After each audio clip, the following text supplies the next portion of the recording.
Bien-aimés, bienvenue dans la vie abondante en action.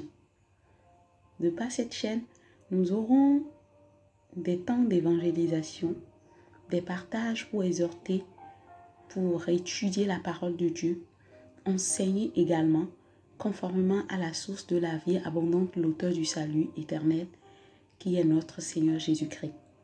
Nous aurons aussi des temps de prière, selon que le Saint-Esprit nous orientera par sa grâce, pour les personnes en détresse, les affligés, les malheureux, les couples, les familles, les peuples, les nations, etc.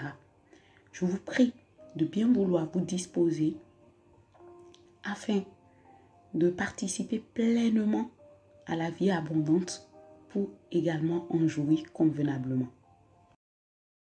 Bien-aimés, nous rendons grâce à Dieu qui, de par sa grâce, nous accorde encore sa faveur pour nous tenir dans sa présence pour notre temps de partage de la vie en abondance.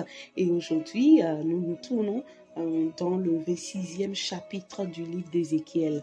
Alors, je le lis. La 11e année après la déportation, le premier jour du mois, le Seigneur m'a adressé sa parole. Il m'a dit, toi l'homme, écoute, les habitants de Tyr se moquent de Jérusalem. Ils disent, elle est détruite, la ville où tous les peuples passaient. C'est à notre tour de devenir riches. En effet, Jérusalem est un tas de pierres. À cause de ces paroles, le Seigneur Dieu dit, je vais agir contre toi, Tyr. Je soulèverai contre toi des peuples nombreux comme la mer soulève ses vagues. Ils détruiront tes murs de défense et ils renverseront tes tours. Ils ramasseront les débris de ces pierres. Je laisserai seulement le rocher tout nu. Tyr deviendra au milieu de la mer, un lieu où les pêcheurs sécheront leurs filets. C'est moi le Seigneur Dieu qui parle et c'est ce que je déclare. Des peuples étrangers viendront piller la ville de Tyr. Ils détruiront les villes voisines sur la côte. Alors tout le monde saura que le Seigneur c'est moi. Voici ce que je dis encore, moi le Seigneur Dieu, contre toi, ville de Tyr. Je vais faire venir du nord Nebuchadnezzar, le roi de Babylone, le plus grand des rois. Il viendra avec des chevaux, des chars, des cavaliers et une armée très nombreuse. Il détruira les villes voisines sur la côte. Ensuite, les Babyloniens creuseront des fossés. Ils construiront des murs d'attaque. Ils dresseront contre toi, ville de Tyr, un mur de bouclier. Ils enfonceront tes murs sur leurs machines de guerre. Ils détruiront tes tours avec des barres de fer. Dans leur course, leurs nombreux chevaux te couvriront de poussière.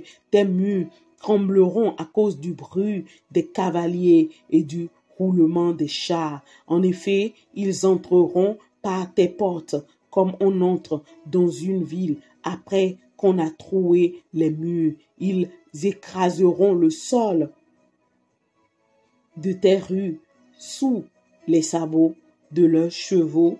Ils tueront tes habitants par l'épée et ils jetteront par terre tes colonnes puissantes. Ils voleront tes richesses et ils pilleront tes marchandises. Ils renverseront tes murs et ils détruiront tes riches maisons. Ils prendront leurs pierres, leurs bois et les débris qui resteront et ils les jetteront au fond de la mer. J'arrêterai tes chants et on n'entendra plus la musique de tes harpes. Je ferai de toi un rocher tout nu, un lieu où les pêcheurs sécheront le filet.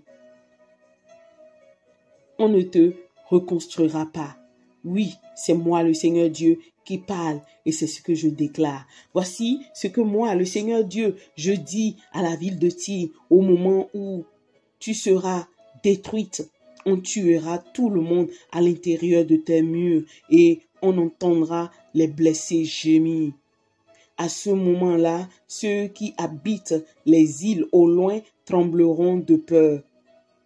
Les rois des peuples de la côte descendront de leur siège, ils quitteront leurs beaux vêtements et leurs habits brodés.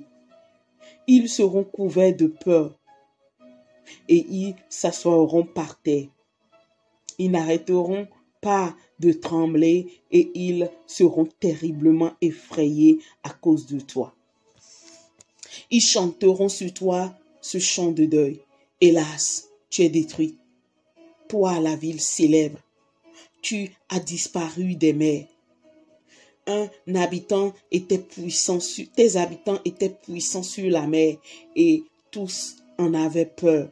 Maintenant, les peuples de la côte tremblent parce que tu n'existes plus. Ceux qui habitent les îles sont effrayés parce que tu as disparu. Oui, je le dis, moi le Seigneur Dieu, je te rendrai pareil aux villes détruites qui n'ont plus d'habitants. Je ferai monter du fond de la mer de grandes quantités d'eau qui te noieront. Je te ferai descendre dans le monde des morts avec ceux qui sont dans les tombes et tu rejoindras des gens d'autrefois. Je te ferai habiter sous la terre. Tu ressembleras aux pierres anciennes. Tu seras avec ceux qui sont dans les tombes. Tu ne pourras pas en remonter et tu n'auras plus la place sur la terre des vivants. Tout le monde tremblera de peur à cause de toi parce que tu n'existeras plus. On te cherchera, mais personne ne te trouvera plus jamais. Voilà ce que le Seigneur Dieu déclare. Amen. Amen. Et bien aimés, nous sommes en fait dans un test que quand je lis et après l'étude, ma connaissance a encore plus augmenté et je prie vraiment que Dieu me donne d'utiliser à bon escient cette connaissance. Certainement, vous en aurez aussi votre part de par le partage en question et je vous prie vraiment d'être bien attentif. Alors, j'ai intitulé le test la désillusion du sentiment de sécurité de Tyr. Et avant tout, c'est qui Tyr? La signification veut dire rocher. C'est sûr que ça doit susciter déjà des questionnements dans votre tête et je ne vais pas trop déjà m'étaler à propos parce que ce soit le chapitre 27, le chapitre 28 traite toujours de ce continent du passé. Hein, quelqu'un dira, mais pourquoi il a été vraiment un continent? Oui, Tyr avait été un continent. Tyr avait été un continent et c'était en fait les Phéniciens, peuple de l'Antiquité, qui l'ont occupé. Ils ont occupé, voilà, la bande côtière orientale de toute la Méditerranée et soit principalement le littoral du Liban actuel. Et c'est une partie en fait de la Syrie et d'Israël, hein, de 1200 ans avant Jésus-Christ à 332 après, je pense, oui, après sa date de venue sur Terre. Donc, vous voyez en fait que c'est vraiment un continent qui a occupé sa place sur la terre et son histoire vraiment est une histoire que je vous suggère de faire des recherches à propos, d'en étudier et vous allez vraiment connaître beaucoup de choses à propos. Donc, ce continent, en fait, Dieu s'est levé contre lui parce que il s'est moqué en fait de la destruction de Jérusalem par Dieu. Et c'est un peu impressionnant parce que la manière dont les choses se déroulent dans notre partage, parce que personnellement, si ça ne tient qu'à moi, excusez-moi, j'ouvre là une parenthèse, j'aurais voulu que les choses soient plus structurées que ça dans le partage. J'aurais aimé commencer peut-être par le livre d'Ézéchiel, après le livre de Daniel et ensuite le livre d'Apocalypse. Mais bon, celui qui m'a appelé, qui m'a donné l'ordre, ne m'a pas permis d'aller ainsi. Et récemment, J'étais en pourparlers dans mon cœur avec lui d'ailleurs, et je lui disais, mais comment se fait-il que tu as permis que les choses se soient ainsi au travers du partage? Il me dit, ben, en évoluant, tu vas comprendre. Et aujourd'hui, enfin, quand j'étais en train de préparer Ézéchiel chapitre 26, en lisant, j'ai compris, parce que l'actualité aujourd'hui dépeint, mais presque exactement un temps où tout le monde peut se permettre soit de lâcher Israël, soit de se moquer de lui, qu'il vous souvienne que depuis le 7 octobre passé 2023, enfin, ce peuple est confronté en fait à une guerre, et cette guerre est avant tout spirituelle. Bon, pour ceux qui veulent mieux en connaître, allez-y en fait dans les premiers partages, vraiment vous saurez beaucoup de choses, parce qu'il y a même eu un temps de prière que le Seigneur m'a ordonné, que j'ai fait en ligne à propos de ce peuple. Donc j'ai vu en fait que ce qui se passe avec eux actuellement, vraiment, ça démontre notre proximité de l'enlèvement pour nous les chrétiens, et les 3 ans pour lesquels les gens qui vont accepter le signe de la bête vont plus briller de façon éphémère. Bref, je ferme cette parenthèse. Et avant de fermer cette parenthèse, je sais que hier aussi encore, il y a un feu, mais vraiment d'une ampleur inédite, voilà, qui brûle actuellement Jérusalem. Et bon, je sais que hier mon cœur vraiment était dans la tristesse tant que je pouvais prier pour ce peuple. Donc bref, et pour revenir dans notre texte, on voit en fait que le Seigneur ne permet pas qu'on se moque de son peuple, quand bien même c'est lui qui sévit contre ce peuple. Parce que que vous le croyez ou pas, ce qui se passe actuellement en Israël est un coup de jugement de la part de Dieu. Mais pour nous qui sommes des chrétiens, et pour nous vraiment qui avons la conscientisation que ce peuple est le peuple, l'élu de Dieu, de par qui nous avons reçu Jésus-Christ, notre responsabilité est de prier pour eux, de les soutenir. C'est pas le moment de nous moquer, c'est pas le moment de les abandonner, c'est pas le moment de dire des choses qui ne sont pas agréables sur ce peuple. Donc c'est malheureusement ce qui a été le cas en fait de Tyr.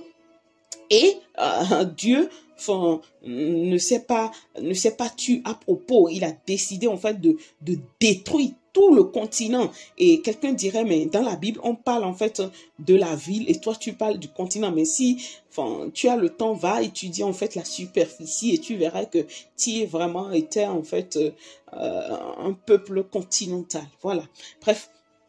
Donc, comme je l'ai dit, la désillusion du sentiment de sécurité de Tyr, que j'ai su scinder en 2 parties. Et la première partie, si vous lisez convenablement, en fait, l'histoire dans la Bible, c'est-à-dire le chapitre 26, et que vous allez faire les recherches pour voir, vous allez voir en fait que tout porte à croire que la parole de Dieu ne s'est pas accomplie de façon, je vais dire, graduelle.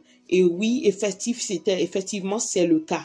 C'est le cas parce que d'abord, le Seigneur a fait en fait un décor, d'accord, de cette destruction, de comment cela va se passer. Et ça passe en fait du verset 1 jusqu'au verset 6, d'accord. Et il a décrit.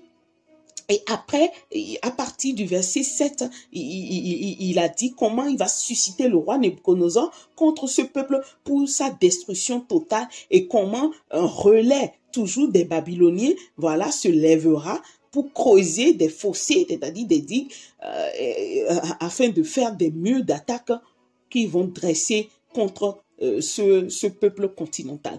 Donc, de façon plus ample et plus explicative, la première partie, c'est-à-dire l'assiégement par le peuple nombreux, cela d'abord s'est produit avec Nebuchadnezzar. Et c'est lui, en fait, qui s'est levé pour attaquer ce peuple après la prophétie d'Ézéchiel, pendant le temps d'Ézéchiel. Et quelqu'un dira, ah ouais, donc ça s'est déroulé en plusieurs parties. Oui, ça s'est bien déroulé en plusieurs parties. L'attaque à l'égard de Tyr. Et la première partie, c'est d'abord en fait Nebuchadnezzar qui s'est levé. Et quand il s'est levé, comme la ville se situait sur la côte de la Méditerranée, voilà, et ben, il y a eu en fait des habitants, c'est-à-dire les peuples de ce continent qui ont su échapper, d'accord, à l'attaque de Nebuchadnezzar et la guerre, en fait, que Nebuchadnezzar leur a livrée, voilà, a duré pendant 13 ans, c'est-à-dire de 585 à 572 avant Jésus-Christ. Et finalement, il a pu conquérir quand même et l'a détruit, mais une grande partie, comme je suis en train de vous le dire, de ce peuple, de ses habitants, ils se sont échappés. Ils se sont échappés sur l'île avec leurs richesses. Et cette ville, là où ils se sont échappés, était un peu plus trop éloignée de la côte. Même pour ce qui a fait en sorte que le roi de Babylone, Nebuchadnezzar, il n'était pas du tout content, en fait, de sa mission, de ce qu'il a accompli. Et c'est sûr que Dieu non plus, parce que c'est Dieu en fait qui a parlé contre ce peuple et qui a suscité la première attaque avec Nebuchadnezzar. Donc, quand Nebuchadnezzar s'est levé, eh ben, la conquête, on peut dire en fait que il a su disperser le continent au point où, enfin, une grande partie continentale a été vraiment l'objet de la prophétie et est restée en ruine. Et les Tyriens ne voulaient plus se fier en fait à ces murailles parce que la parole de Dieu s'est accomplie. Toutefois, enfin, il y a eu en fait beaucoup d'échappés qui sont partis. Et Dieu n'a pas oublié ces échappés. Voilà pourquoi je dis souvent que, franchement, oui, il est bon de tomber dans la main de Dieu, hein, quand on est avec Dieu. Mais quand on n'est pas avec lui, quand nous tombons, quand on n'est pas avec Dieu et que l'on tombe dans sa main, eh ben, c'est une destruction, mais terrible.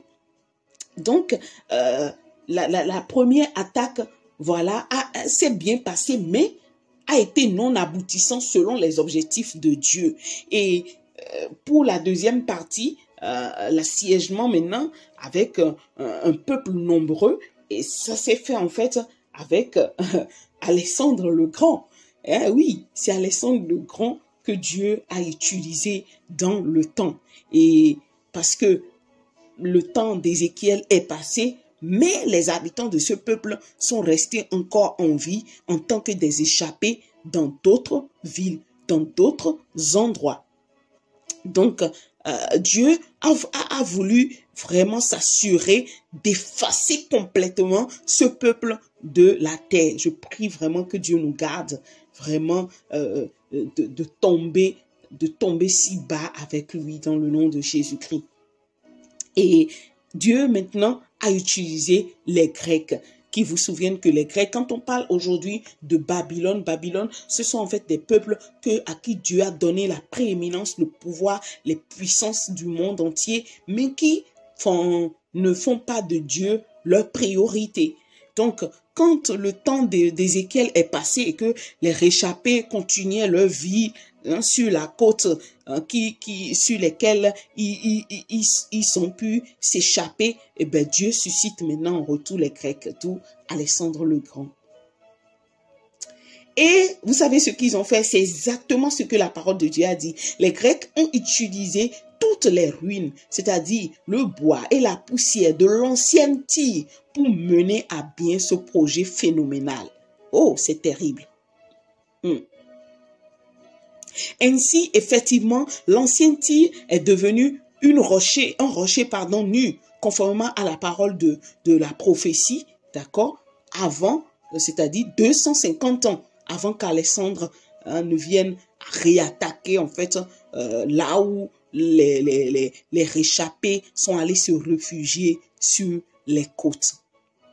Et finalement, eh bien, cette armée-là, cette armée macédonienne, c'est-à-dire l'armée qui est gouvernée par Alexandre le Grand, a pu vraiment s'approcher sur le digue et les a attaqués.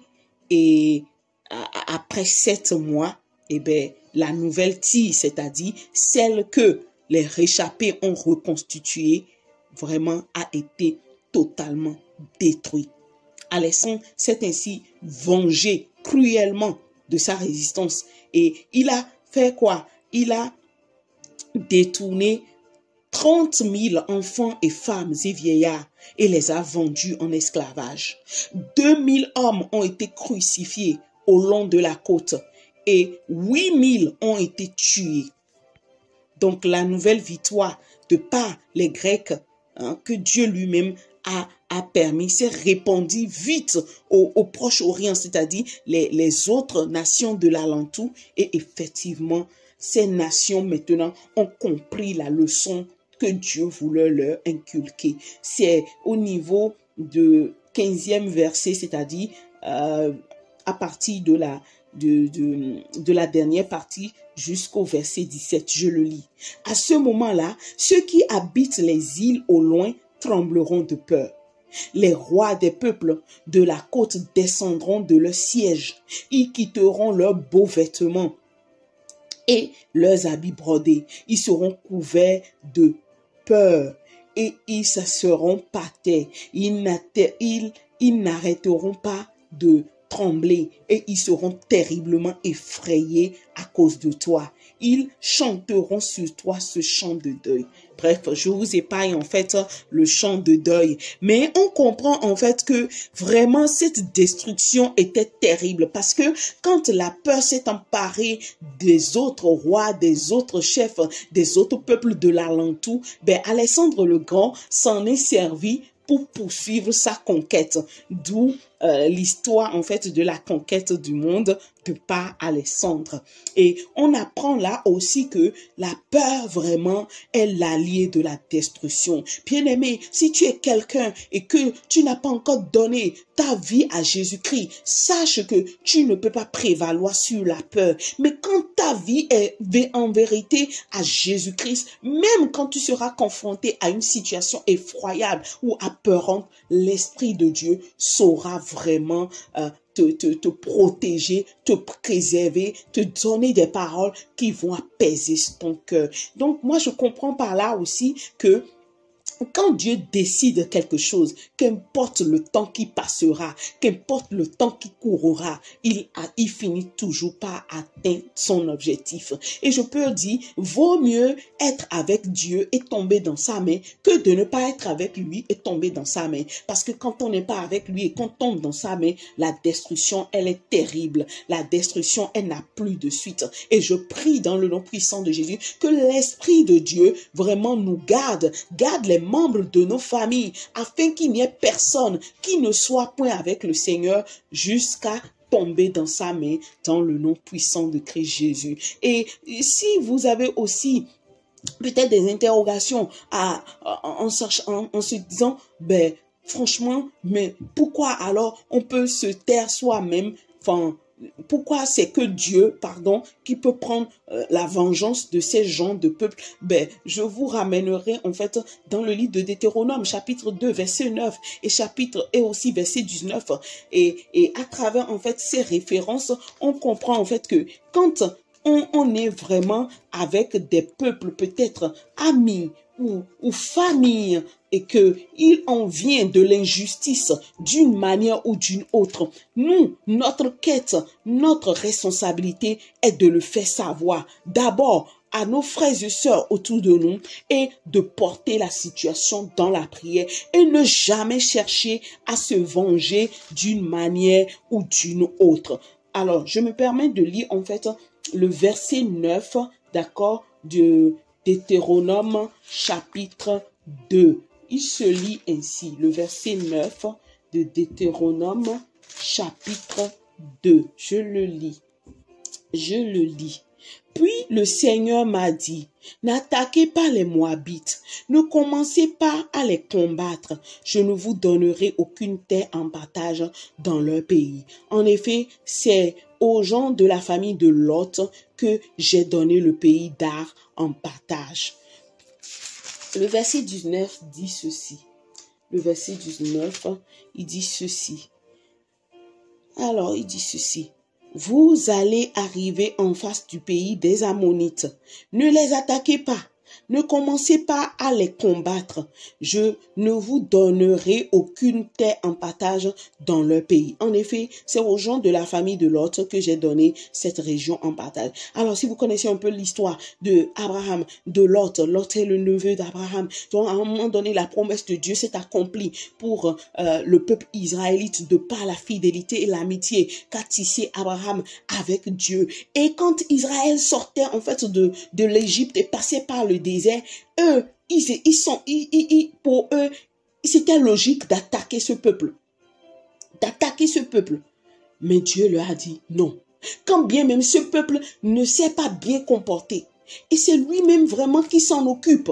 Et si vous avez écouté en fait le chapitre 25, si vous ne l'avez pas suivi, je vous exhorte à l'écouter. Ce que l'Esprit de Dieu m'a amené à partager. Vous avez vu comment Dieu lui-même a su se lever contre les Moabites, contre les Ammonites, contre les Édomites. Et tous ces peuples, ce sont en fait des peuples frais, mais qui à un moment donné s'est détourné de Dieu. Et qu'est-ce que nous pouvons tirer là comme une leçon? Toutefois, quand nous avons un peuple frère à nous, un peuple ami, famille, nation, autre, il ne revient pas à nous de chercher à nous venger. La vengeance revient au Seigneur. Qu'il soit là, en train de se moquer de nous, en train de mépriser, en train de nous faire du mal, nous avons juste, d'accord, la responsabilité de recourir à Dieu et de savoir vraiment implorer la miséricorde de Dieu aussi sur eux. Et surtout dans ces temps, quand c'est peut-être à la quête de la sorcellerie et tout ce qu'on voudra vous faire ne vous atteindra point